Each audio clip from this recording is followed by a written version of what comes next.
Vamos a darles la cordial bienvenida a todos los presentes. Buen día a todos los presentes. Hoy miércoles 26 de septiembre nos encontramos de nueva cuenta en este espacio de trascendencia histórica, Museo Casa Morelos. Vamos a dar inicio al segundo foro con el tema Las necesidades culturales en el Estado de México. Vamos a hacer la presentación de nuestra distinguida mesa el día de hoy. Vamos a dar la presentación. Contamos con la presencia de destacados trabajadores de la cultura independiente, así como actores sociales del medio político. Haré la presentación empezando con las damas. Se encuentra con nosotros Diana Méndez, tercer síndico electo en Ecatepec.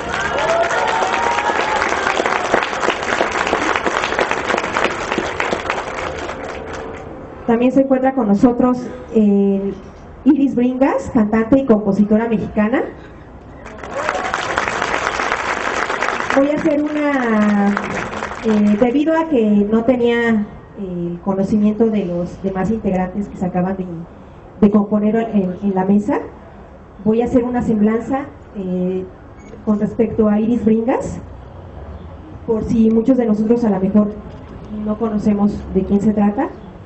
Iris Bringas, cantante y compositora mexicana, la Divina Bringas como se le ha denominado culturalmente, inició a cantar a los 6 años de edad. Entre sus maestros figuran Ernesto Guerrero, Germán Bringas, Jehová Villa, Carlos Sea y Díaz, Irma Sea Bucio y Eduardo Colín. Ha participado en varios proyectos, entre los que se destacan el proyecto Dorian en el 96. En el 98 comienza la grabación del disco La Noche 5 y Sereno. Fue un proyecto que concluyó en el 2004 y se mantuvo solo entre amigos por la intimidad del mismo. En el 99 comienza La Prodigiosa Maquinita de Soñar. En el 2001 comienza su carrera como productora en la Compañía Nacional de Ópera de Limba. No obstante, es en el 2010 cuando se le ha permitido el espacio en medios de difusión masiva, así como el reconocimiento nacional a su trayectoria. Esta aparición ligeramente monumental de Iris Bringas deja saber al público en general y a la población cultural que es imposible tapar el sol con un dedo. Es de las pocas mujeres a nivel América Latina que se ha atrevido a dar a la población conciencia social y cultural. Hoy día, la productora independiente por excelencia, catedrática de varios institutos, entre ellos la Universidad Panamericana, ave de bella voz, que ha trascendido en México, Portugal, España, Francia, Italia, Argentina, Chile, Venezuela y Alemania. Firme mujer guerrera que ha recreado el ambiente cultural como una alternativa popular con propuestas que conocer, y otras tantas que retomar. Muchas gracias por esta aportación, Iris, y que seas bienvenida.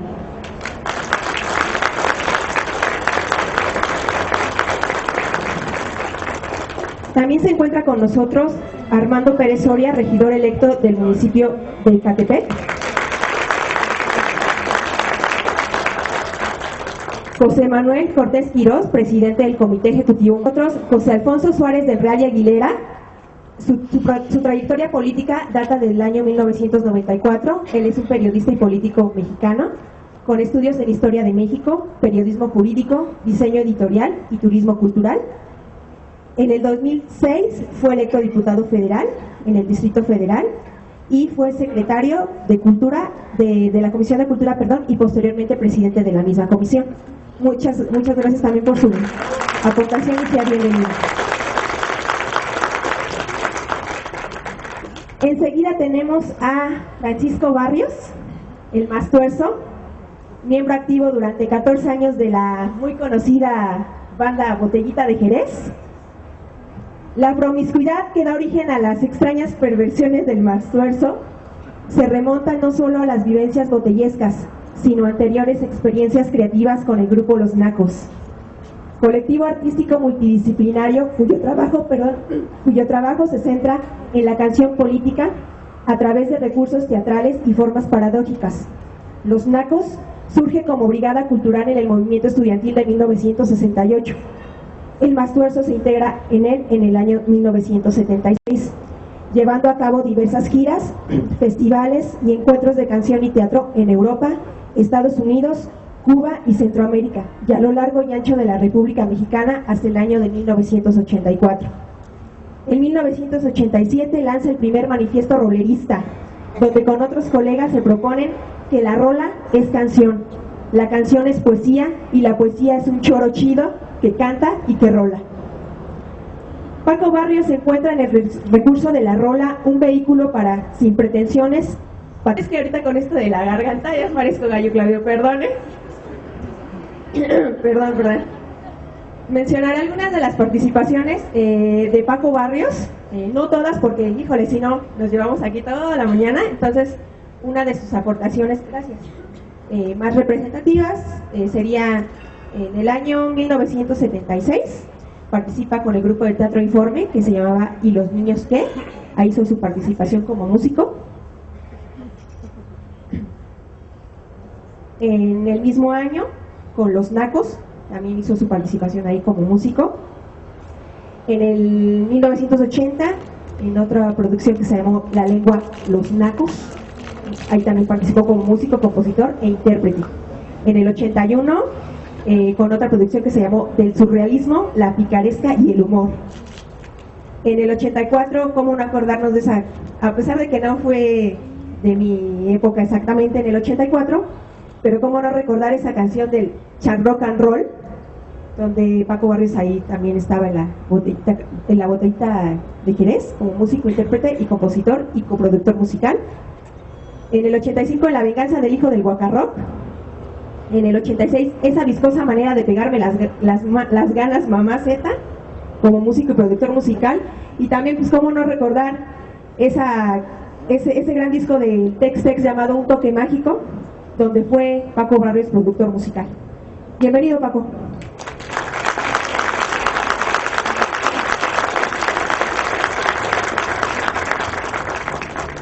Bueno, seguimos la presentación.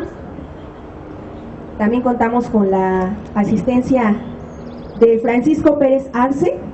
Él es profesor de la Escuela Nacional de Antropología e Historia desde el 78, investigador del INAH, novelista e historiador. Y en sus propias palabras, Francisco Pérez Arce nos dice: como el historiador, el novelista también es un investigador de la sociedad, por lo menos en el tipo de novela que yo escribo. Es autor de 2 libros de ensayo y crónica, en el 87 llamada La Blanca, en el 92 Dios nunca muere, en el 94 El Día de la Virgen. En el año 1997 entra a la administración pública en el Gobierno Democrático de la Ciudad de México, y en el 2001 volvió al trabajo académico y literario es una trilogía obviamente valga la redundancia, de 3 novelas. Una se llama Hotel Balmori. Esta novela muy interesante se centra en la historia de Alicia, es la historia de China. Recorre tiempos conmovedores, es la historia de esta mujer Alicia que en su empeño de recuperar la memoria, que memoria comenta Pérez Arce, que la memoria que no es de ella sino de todos, saber el contexto en el cual se dieron sucesos de relevancia en esa época. También está, esta de Hotel Balmori se editó en el año 2004. También está Septiembre. Septiembre se llama así esta novela por algunos sucesos que acontecieron en ese mes, como es el terremoto del 85, y se centra en la historia de Juan Minera, que es un hijo de un guerrillero desaparecido político en la guerra sucia de los años 70, y de Maga Ríos, que es una mujer que pierde a su hijo en el terremoto precisamente del 85. Vamos a darle también un fuerte aplauso a Pérez Arce. Señor, bienvenido. Mucho gusto conocerlo en persona.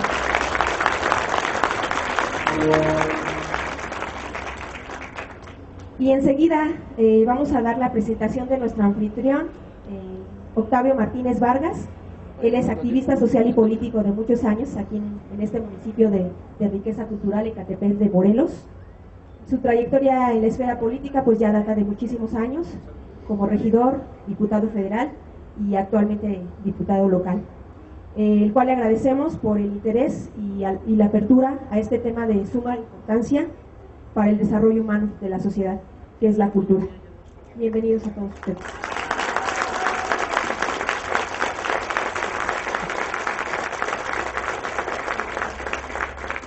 Entonces, pues vamos a dar inicio con las intervenciones de nuestros invitados. No sé, comenzamos por las damas, de aquí, de derecha a izquierda. Damos el uso de la palabra a Iris Bringas.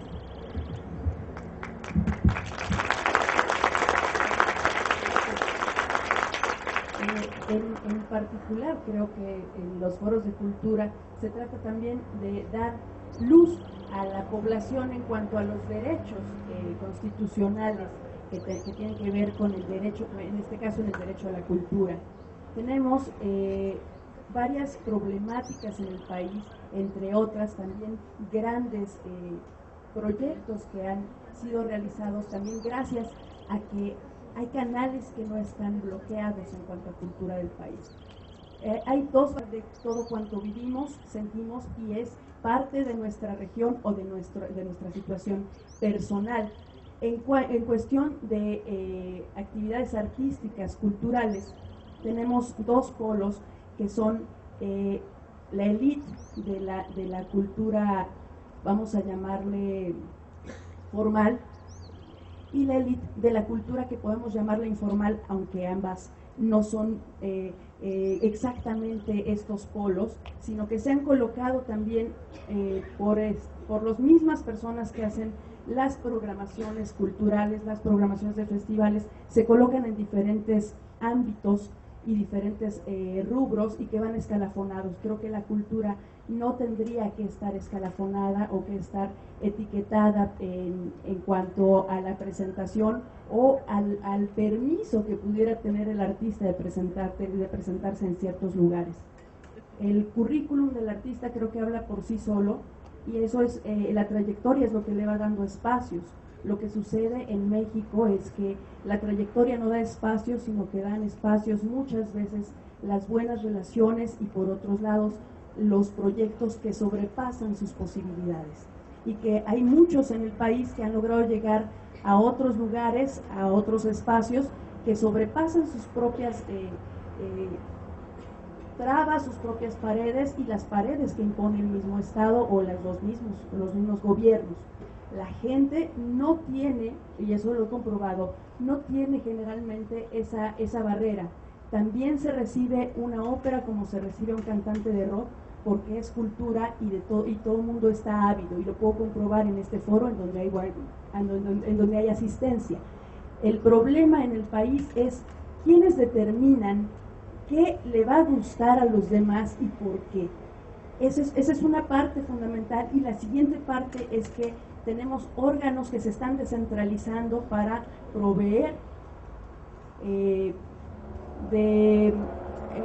presupuestos a varios estados. Estamos hablando de Conaculta. Conaculta estaba centralizado en el Distrito Federal y hasta el año pasado comenzó a descentralizarse, ofreciendo 31 millones de pesos a cada estado para que lleguen tanto a casas de cultura como a foros. ¿Cómo se dividen estos presupuestos? Algunos son para acatar gastos directos que tienen que ver desde el mantenimiento de los inmuebles hasta la plantilla de personal, y otra parte se va hacia los proyectos artísticos, que es lo que van a presentar, la programación artística y talleres. ¿Qué es lo que sucede con estos montos que otorga Conaculta, que son, aparte de que cada estado tiene sus propios presupuestos para cultura, generalmente se quedan estancados? Estamos hablando de que ya se probó todo un año esta descentralización y se quedan estancados porque no se solicitan, y cuando se solicitan siempre nos topamos con la famosa ventanilla 27. Este año particularmente estuve trabajando mucho con el Estado de México. Otorgué conciertos para Zumpango, para el municipio de Zumpango, el cual cabe mencionar que no está contemplado dentro del presupuesto de cultura del Estado de México. Es increíble que una casa de cultura y un estado, un municipio que tiene mucha actividad cultural, no esté contemplado en presupuestos, y bajo la misma situación que maneja Conaculta descentralizado, pues se perdió el apoyo a este tipo de actividades que estuvimos realizando en el Instituto Mexiquense de Cultura, con Conaculta y con el municipio de Zumpango. ¿Qué pasa también con los grandes lugares que están surgiendo dentro del Estado de México, como el Centro Cultural Mexiquense Bicentenario en Texcoco, que es un enorme recinto para la expresión y para la cultura, que lamentablemente no cuenta y estoy consciente que no cuenta con el presupuesto adecuado, y que aparte funciona de una manera singular? Hacen dos tipos de programaciones: programa el Instituto Mexiquense de Cultura y programa el Centro Cultural Mexiquense Bicentenario. Estas programaciones llegan a empalmarse, no saben cómo solucionar, no hay experiencia en el manejo de los centros culturales en este aspecto de este gran centro de espectáculos. No existe experiencia en cuanto a el trato de artistas y tampoco cómo se desarrollan los proyectos.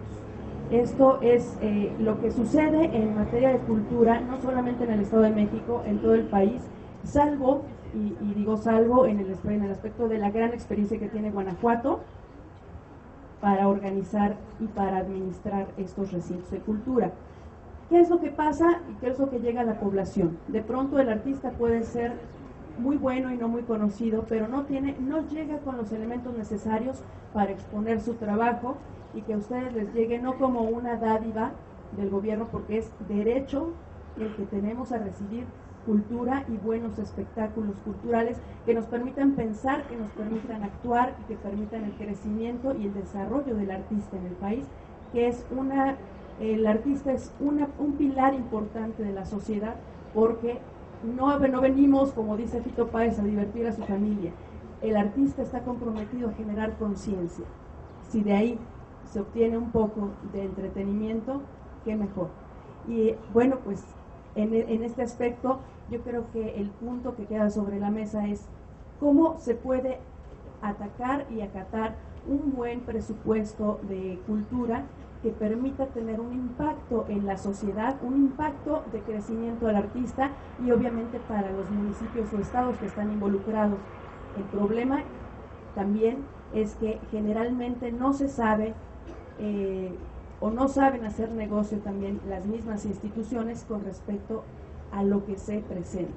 A mayor carga cultural en un lugar, mayor posibilidad de negocio. En cuanto a turismo, en que tenemos a la gente mucho más activa, más entretenida también, y sobre todo con una conciencia distinta. Ese es mi punto, es el que estoy poniendo sobre la mesa, y bueno, muchísimas gracias.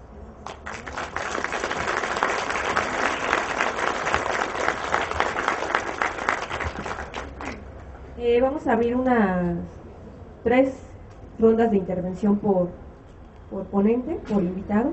Entonces no sé si alguien guste opinar o participar ahorita, o dejamos que siga fluyendo la mesa y posteriormente ya abrimos una ronda de preguntas y dudas. ¿Sí? ¿Estamos de acuerdo? Ok, entonces continuamos con la señorita Diana Méndez, tercer síndico electo en Ecatepec, y que también le damos el uso de la palabra.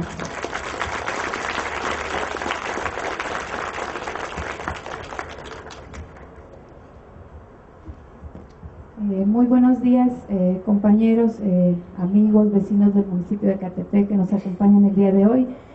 Antes que nada quiero agradecer la participación de todos ustedes al foro y el interés que pues han demostrado en estar escuchando este espacio, que aprovecho para felicitar a nuestro compañero y amigo el maestro Octavio Martínez por llevar a cabo este tipo de foros en nuestro municipio, ya que bueno, pues sí nos hace falta la cultura aquí en nuestro municipio para poder escuchar algún concierto, conocer un poco de arte, de cultura. Tenemos que trasladarnos al Distrito Federal.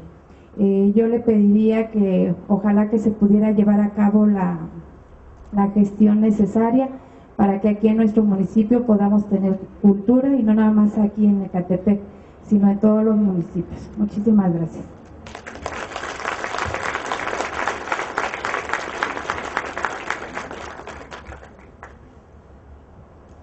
Bueno, vamos a dar el uso de la palabra a José Alfonso Suárez del Real.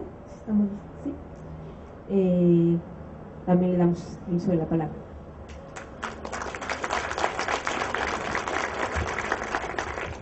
Gracias, muy amables, muy buenos días a todas y a todos ustedes. En verdad, un privilegio, un placer estar aquí por segunda ocasión, acompañado de quienes están en este presidium.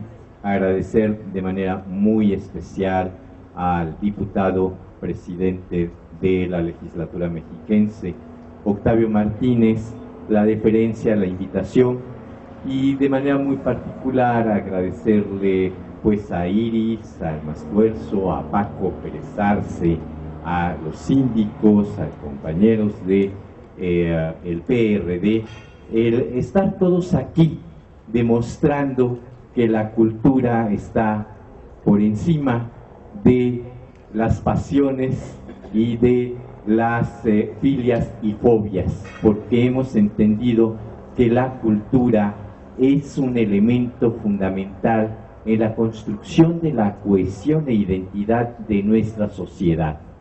Que la cultura, como lo afirma la UNESCO, nos hace seres específicamente más humanos, racionales, críticos y éticamente comprometidos, metas tan necesarias para reconstruir a la nación mexicana.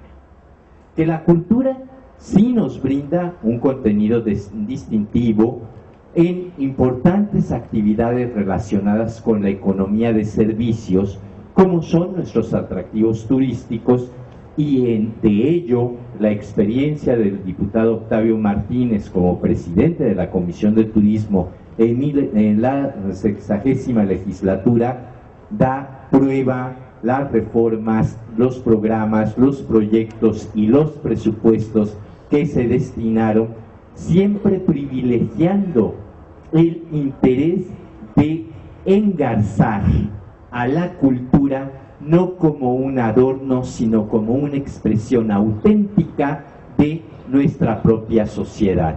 Y qué decir de la extraordinaria oferta museística, teatral, cinematográfica, musical, ferias, fiestas regionales, etcétera, que a pesar de la falta de apoyos y recursos que, como bien ejemplificó Iris Bringas, ocurre y que se trata de resolver, pues de una manera u otra es nuestro propio amor a la cultura la que permite que estas expresiones se sigan recreando año con año, escenario por escenario y momento a momento. No cabe duda que la cultura es la que le da sustancia a la gobernabilidad, porque la cultura genera mecanismos de identidad local, regional, nacional, y ello apoya a fortalecer la cohesión de nuestra sociedad. La cultura genera contenido social a las acciones de prevención del delito, y eso hay que tenerlo muy presente. Comentaba con el diputado, vengo llegando prácticamente de Ciudad Juárez.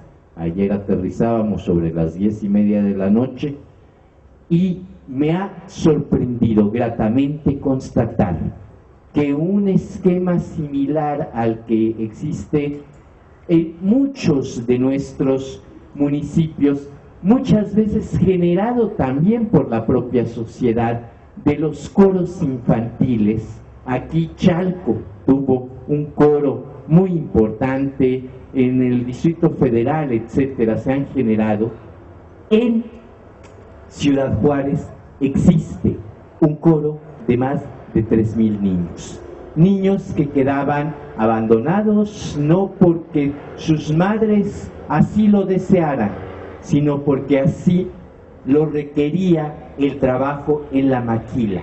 Hoy por hoy esos niños tienen un espacio en donde aprender la música, en donde aprender el canto y en donde aprender que la armonía no es solamente cantar bonito, sino es vivir bien y bonito junto con los otros niños. Esos son los proyectos y los programas que deben de tener prioridad, aquellos que generan cohesión social, aquellos que permiten que nuestros niños, nuestros jóvenes, nuestros adultos mayores se involucren en actividades propias dentro de la comunidad.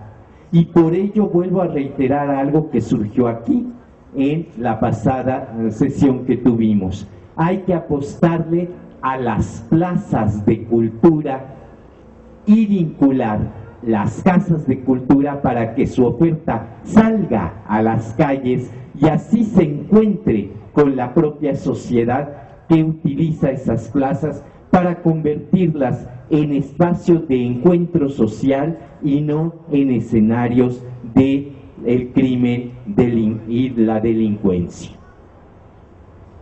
Les manifestaría yo que no hay que perder nunca de vista que para las izquierdas el proyecto cultural se nutre desde abajo y desde los públicos, desde los trabajadores de la cultura, de los promotores y de los creadores. Y por ello es necesario y fundamental que se entienda que la oferta cultural surge de la propuesta y de la necesidad, de la creación de los públicos y de la satisfacción de las necesidades culturales de los públicos. Nunca más una política cultural impuesta desde la élite. Es el pueblo el que tiene que encontrar los cauces y los canales en la administración y en los presupuestos para generar la política cultural. Para las izquierdas, la democratización de la cultura exige el reconocimiento de algo que también Iris y la síndico hacían mención, que es los derechos de los públicos, que son distintos de los derechos de los creadores, que son a la vez complementarios de los derechos de los promotores, pero que todo y cada ser humano en este país tiene por convicción derechos culturales que deben ser atendidos y respetados. Por último, yo diría, en base a algo que Iris planteó de manera magistral y muy sintético, es el eje rector de qué hacer desde los espacios legislativos y desde el Ejecutivo. Lo que requerimos es coordinación como principio irrenunciable en el quehacer de los gobiernos. Hay que coordinar para poder eficientar los recursos, y no solamente hablo de los recursos económicos como sería el programa, el presupuesto federal, el presupuesto estatal, los presupuestos municipales. O sea, hay que ver que no se empalmen, que no se dupliquen los gastos. Pero también hay que eficientar los recursos humanos, los públicos, es decir, que uno no tenga que tenga la oportunidad de acudir a cualquier evento, porque hay la variedad de esos eventos y no resulta que todos los eventos se están llevando a cabo el mismo día, a la misma hora, en diferentes lugares. Hay que eficientar también los recursos de creativos, la oferta cultural, de manera tal de que los creadores y los promotores tengan igualdad de oportunidades, considerando siempre que la oferta cultural debe de privilegiar valores locales, complementarlos con valores estatales y enriquecerlos con los federales, pero no al revés, las estrellas y los otros